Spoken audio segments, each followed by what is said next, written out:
Every single launch season, the exact same theater plays out. A company gets on stage, puts a massive chart behind them, and drops a number so big it stops sounding like a stat and starts sounding like a slogan. Twice as fast, 10 times smarter, half the weight. And every time, looking for what that number actually means reveals that it either crumbles into dust or turns out to be useless in real life.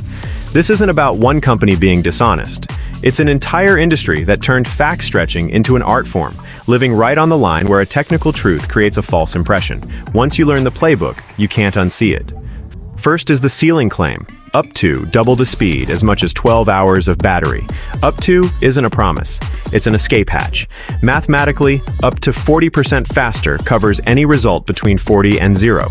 A single cherry-picked benchmark run once in a laboratory on one specific task makes the ad accurate. A 3% bump at home still satisfies the claim. The headline says, "Twice as fast," while the footnote at the bottom says, "Compared to a previous generation under specific configuration and conditions." Rule of thumb: replace any number preceded by up to with somewhere between 0 and. Then there's the combined spec sheet. A company lists the longest battery life next to the lowest starting price, or the fastest chip next to the base storage tier, side by side on one slide. The long-range configuration is rarely the fastest configuration. The cheap baseline price is never attached to the top-tier screen or camera shown in the main image. Individually, every stat is real. Stapled together, they describe a product that does not exist in a single box you can order. Checking the actual configurator before buying reveals whether those specs actually travel together onto one invoice.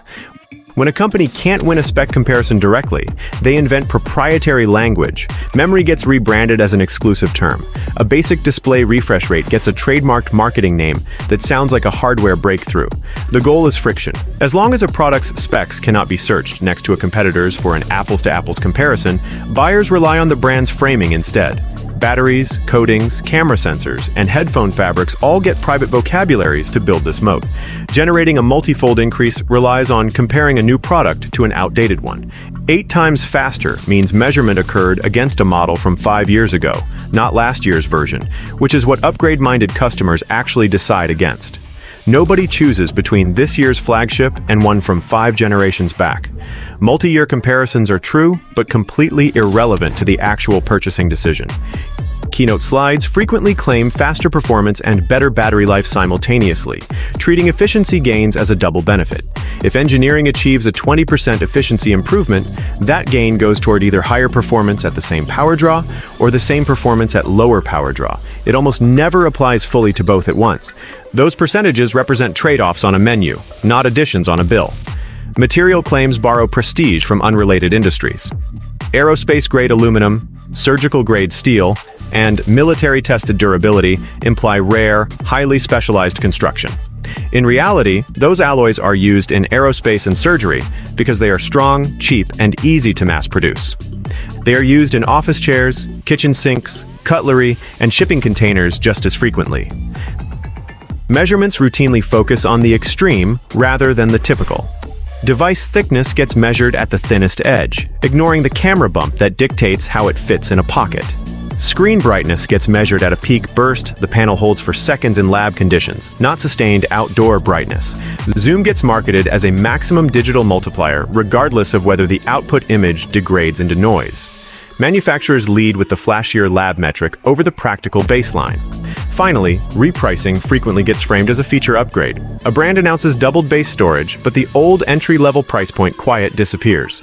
The entry cost moves up to what used to be the mid-tier price. A discontinued baseline and an increased entry price get presented as an added benefit. None of these tactics require flat-out lying. Every claim is structured to be legally defensible. The industry relies on stating a technical truth engineered to produce a false impression, letting the footnote handle the legal backing. Evaluating these claims requires running them through a basic translation filter. When looking at a ceiling number, locate the floor. When 2 high specs appear side by side, verify if they ship in the same box. When a chart compares backward 5 years instead of 1, identify why last year's model was omitted.